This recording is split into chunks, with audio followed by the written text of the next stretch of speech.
Okay, now let's focus on previewing week 4 of the Premier League. Let's look ahead to what's coming up in just a few days' time. Southampton against Manchester United is the early kickoff. Chelsea against Leicester. We have Manchester City against Crystal Palace, Liverpool, Bournemouth. Nick Mendola, I'm going to come to you, but everyone else, get your comments in. What are you looking forward to this weekend? Some score predictions maybe for Man United's trip to Saints. Now they got a win off and they're off and running under Erik ten Hag. Chelsea, can they beat Leicester? Leicester are struggling. Man City, they're just going to keep flying. Palace are good though.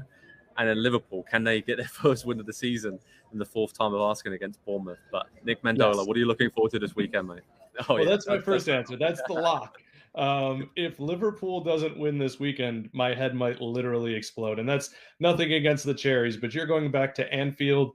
Again, Andy Robertson said after the game against Manchester United that it was that Old Trafford was the quietest he had ever heard it before kickoff, that things were that down. And he went as far as saying, he said, we let them take that game with an early goal. Anfield will not be quiet. And I would bet, I shouldn't say that, I'll use different words. If I were to prognosticate, I would prognosticate that Liverpool picks up a multi-goal win against the Cherries, who I feel terrible for Scott Parker. Is he being judged on Man City, Liverpool, and who am I missing? Arsenal in 3 straight weeks? Dear Lord. I know. Andy, what about Manchester United away at Southampton? Did you see enough today in this defeat of Liverpool to say they'll give the Saints plenty of problems down at St Mary's?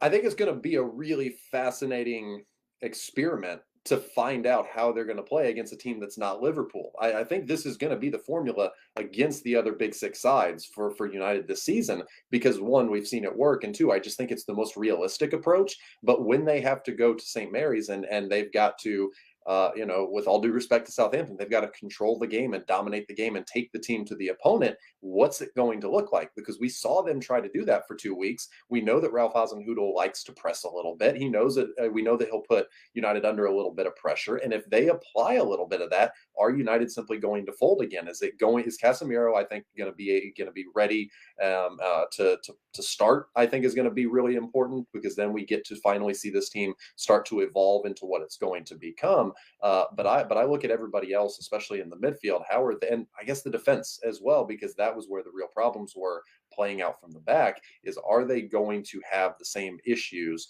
or will he continue to be, realistic, pragmatic, however you want to kind of frame it? Will he continue with that? Like, that's the number one thing I think around the whole entire Premier League that I'm curious to see over, say, the next month or so. If I was worried, too. Joe, sorry.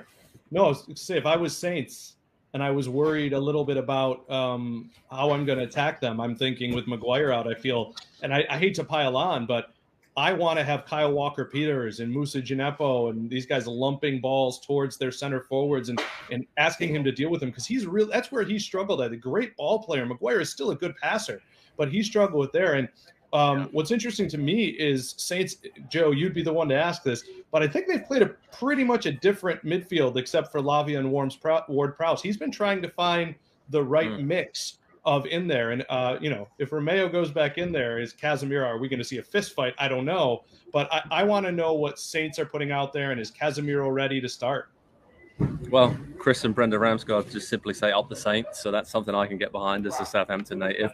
But it is going to be interesting, because against Leicester City, they're sitting back and they're just keeping themselves in games. Even if they go behind, they have an extra gear. Hasenhüttl loves to get 5 subs off the bench, brought Che Adams off the bench, scored twice. It's almost got like they're playing 2 games within a game.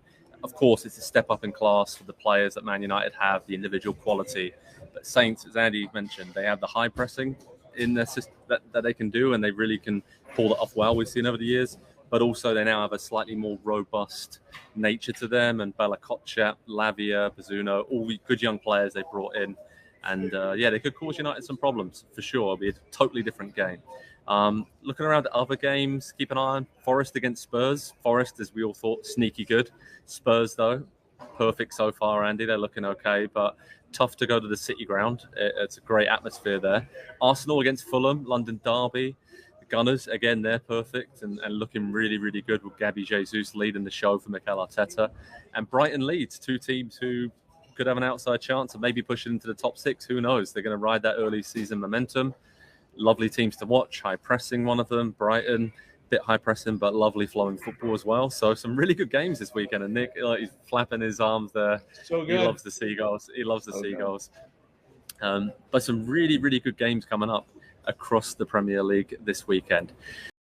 Hi there, I'm Rebecca Lowe, studio host for NBC's coverage of the Premier League. Don't forget to hit subscribe to watch more videos all season long.